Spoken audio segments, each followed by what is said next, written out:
ክፍል 5 በየካቲት 3 ቀን በሰኞ ዕለት ንጉሡ በቀንች በመለከት ቃል አዘዘ፣ እንዲህም አለ። ግራ አዝማች ሕላዌ ክርስቶስ በፊት አውራሪነት ሕግ ሥርዓት የሚጓዝ ስለሆነ ሰራዊቱ ሁሉ እርሱን ይከተለው። የንጉሡም መለከቶች በበቅሎች ላይ ተጭነው ሳለ ከአሪንጎት ተነሳ።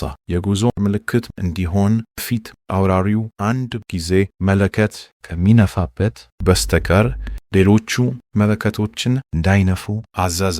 ሰፊው ድባብ የንጉሡ ጥላ በራሱ ላይ ተዘርግቶ ነበር። ጋሻና ጦር የሚይዙት አገልጋዮቹ በፊቱ ሊጓዙ ነበር። ጠመንጃ፣ ነፍጥ የሚይዙት አገልጋዮቹ ደግሞ የንጉሡን ንጹሕ ነጭ ልብሶች ማንም እንዳይነካቸው ሕዝቡን እያራቁ በጋሻ ጃግሬዎቹና በንጉሡ መካከል ሊጓዙ ነበር። ሊቀ መኳስ ገብረ ልዑልም እንደ ሥርዓቱ በፊቱ ይጓዝ ነበር። የንጉሡ ከፍተኛ አገልጋዮችም ሕዝቡን ከንጉሡ ፊት ይከለክሉ ያርቁ ነበር። በዚያችም ቀን ዝማሃ ደረሰ፣ በባቻ ያዕቆብን ቤት አደረ። በማግስቱ የማክሰኞው ዕለት ዙገራ አደረ። በዚያችም ቀን በሰራዊቱ በከተማው ውስጥ ድንገተኛ ጦርነት ግጭት ሆኖ ከዋናዎቹ ወገን አንድ ሰው ሞተ። በረቡዕ ዕለት በቅሎ ፈለጋ አደረ። በሐሙስ ዕለት ደግሞ ገንታ አደረ።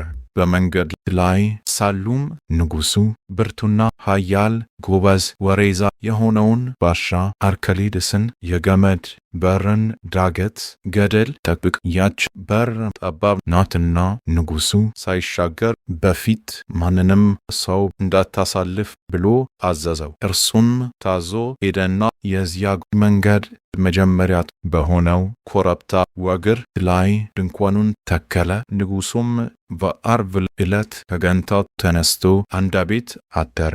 በመጀመሪያዋ ሰንበት ቅዳሜ ንጉሡ ከነሰራዊቱ ደንኮር ደረሰ።